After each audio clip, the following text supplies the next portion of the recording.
Ladies and gentlemen, I have been reunited with an old friend.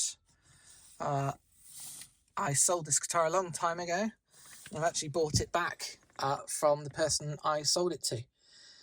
It's made in Japan, Jackson PS4.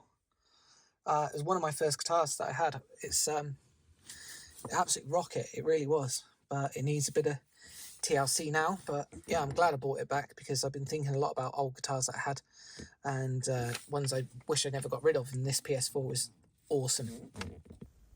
And here is my old Jackson PS4, which I got in the late 90s. It's made in Japan, Jackson, and I put a Seymour Duncan Invader in here, which was probably like the first guitar modification I ever did, which I took out of the Washburn that I keep on going on about, the old one, and popped it into here. And so I was putting the whole Seymour Duncan Invader before it's cool. But yeah, what I'm going to do with this particular guitar is it does need a clean. I'm going to clean the frets. I've got some tools for that. But what I'm also going to do is I'm going to sand and stain this neck with a darker stain on the back. Reason being, I don't know if the camera's picking this up, but it's got an absolutely gorgeous little flame to this that I just don't remember. I don't remember it having this flame at all. But alas, it has it, and I think if I sand this down and then add like a real dark stain to it, it will make that pop even more. And I absolutely love those roasted flamed maple necks that you see on a lot of higher end guitars. Personal favourite being Company Grey guitars. They have just arguably some of the most beautiful necks I've ever seen. They're just stunning, and it's pretty much a standard, I think, for all their models have necks like that. So that's what I want to have a go at doing. Obviously this has got it's got quite a high gloss on it. It's got a few knocks and dents as well. So by sanding that down and smoothing it out, that should make it nice. But yeah, this guitar has seen better days. It does need a clean. The strings are very rusted. That's what I'm going to do. I'm going to get my little workshop set up and take this neck off and start sanding it. Shouldn't take no more than 5 minutes, I reckon. Oh, and I also got some of this to help me do the job. I have some Stunning Stain in Amber from Crimson Guitars. Bought this last week. I'm going to test it out actually on the bottom of the neck where it joins the body on the back first as a tester. See if it's the right colour. I even toyed about getting a green stain, changing the pickups, making them green, and changing just some of the hardware, making it green as well. I'm kind of doing this blue and green thing. They say blue and green never should be seen.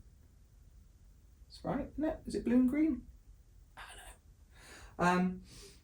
But yeah, other than that, the frets aren't in too bad a shape. They just need to be cleaned and polished, so I'm going to do that as well whilst I'm doing it. But yes, I have this Stunning Stain. I hope it works. I hope in my head it works as well as I'm imagining it too. In my head, it's going to be some glorious thing, or it might just not show up at all, and I'm going to look like an absolute idiot. So stay tuned. So there she is, Old Blue on the bench, ready for a little bit of a tidy up. As you can see how rusted the strings were. And the little saddle holder thingies in the Floyd Rose as well are all tarnished. So I'm hoping to use my Dremel to buff that out and polish them up because they're all tarnished. All this came off nice and easy, as you would expect. That's the Floyd Rose that I've taken off, and the neck is ready for a little bit of a rub-a-dub-dub. As you can see, I'm using a single finger between the frets, and it is a dirty Bertie. And as is customary,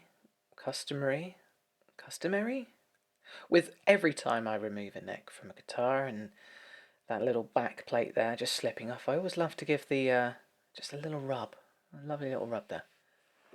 Okay, as you can see, this is the reason why I wanted to take the neck off, and why I wanted to stain it, make it darker, because it's got this lovely little kind of like a bit of a flame to it, which is great on a guitar that only cost me at the time £499 when I bought it in the late 90s. These guitars were a budget range called the Performer series, uh, and they were made in Japan, and great because MIJ guitars are fantastically built. The build quality in Japan is amazing. This guitar was built really well. The only thing I felt that really let this guitar down was the pickups weren't particularly the best pickups in the world. So I'd swapped the pickups out for a Seymour Duncan Invader. Did all that way before it was cool. Anyway, I needed to clean this neck up. The frets are super corroded. Not super corroded. They were pretty bad. They're quite rusted. So I'm just taping it off with some sort of low tack masking tape. I've got 3 different sizes, just to make it easier to get to those lower frets. As you can see what I'm doing there. There you go. It's a very thin masking tape there. And it's just to protect the fretboard for when I use the fret rubbers that I've got from Crimson Guitar. They've got a kind of bit of a grit to them. Not too much, as you can see. It's but it really did a cracking job of buffing and sort of polishing the frets. There's not a particularly great deal of fret wear on the guitar, and it did play okay prior to that, so I didn't want to go to the effort or overkill of fret leveling and recrowning when I just kind of needed to get the old scum off of it. So that's done. So I just took the flat parts here just to sand them off quickly with my orbital sander. Realised I really couldn't do that with the rest of the neck. So moving on to hand sanding. And here I am just finessing the finer details and points. I'm using a low grit sandpaper. I think this is 360. So you can get quite a damn smooth finish. And it was really just about taking the original lacquer that was on the neck off, and it did that pretty easily. It didn't take me too long. I've probably sanded for 15 to 20 minutes, if that. And yeah, as you can see there, lovely and bare. I love the reverse headstock on the PS4. That was probably one of the main reasons why I ended up buying a PS4, because reverse headstocks are cool. I don't care what anyone says, are cool. Anyway, this is an amber stain that I got from Crimson Guitar. I wanted something to darken this up. I'm not sure if it's a little bit too orangey for my liking, but I didn't know at the time and I just wanted to apply it. And this is all practice for me. And as you can see, look at that flame popping. Immediately, as soon as I rubbed that on there, I was like, yeah, this is looking good. I was happy with myself. So just had to finish the headstock. And I tell you what, a small amount of stain goes such a long way. I only put a small amount in the pot anyway, and I poured most of it back in the bottle after I was done. And I say I used an old t-shirt ripped up. Someone just recommended, hey man, just use a t-shirt. Literally, it's really good to use like those rags that where all the lint and the fluff is off of them. So an old t-shirt is perfect because it's been washed a bajillion times. Certainly my t-shirts that I've had for like 10, 15 years. Anyway, once I was done with that, I've sanded it back again. And this is me doing my second coat of stain.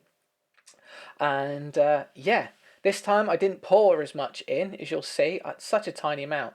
This bottle, I think, was about £10. It's 125ml. I'm using, like, I don't know, 10, 15ml or something in there. And most of it almost went to waste. So you could do a heck of a lot of necks with a bottle of that, and bodies wise it just goes really far. As I say, I use rubber gloves this time. It's always good to rubber up people, not worth taking the risk, not in this day and age. So I used 2 gloves, double rubbered up, and yeah, it is a stain, so it will stain your skin. Took about 3 to 4 days for the stain to get off my fingers the last time I did this. And there's my old t-shirt again that I've used, and just folding it up into a kind of like a flat area, which is, as you can see, look, I'm just wrapping it around my finger, keeping it flat, not to have creases or anything like that. Little dip into the stain, dabbing it up, and it goes so far. Like I said before, it goes on really, really easily as well. I think the preparation of the neck is super important, making sure that you've got all of that old lacquer off, that all the dust is off, and it's clean. What I also did in between this was actually just get some water and a wet paper towel after sanding, just to get all of that fine sawdust off. Once you've done that, you've got a great surface. And I say, even with like 360, 420 grit sandpaper, you get a really smooth finish. It feels super smooth now that this is actually all completely dried. There you go, it's going on, and as you can see, that kind of like flames coming out in it. That's why I wanted to do this. I just wanted to make that pop. I am in the process of also getting some cool oil, some tung oil, or perhaps Danish oil, um, because I want to have a bit of a shimmer and a shine on it. Once it dries, you kind of lose that luster that you get. So why not make the neck pop and add a bit of oil and get that thing grooving? Because yeah, it's nice to really accentuate the rear of the neck and its beauty. And like I mentioned earlier on, the company Grace Guitars, they have these exquisite necks on their guitars that have like a really nice flame maple on them. If you've not seen them, check them out. They are incredible. Anyway, I'm just finishing off, just doing some little dibs and dabs, and the next video will be me oiling this bad boy and then reassembling it and then taking it for a little spin. See, I really do have a delicate touch, don't I? Look at that. Just, I could work at PRS or something like that. Just put me in the staining department and I would be so goddamn happy.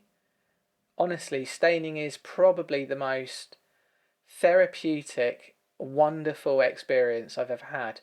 It's not like painting. Painting's boring. Staining is lush. The end.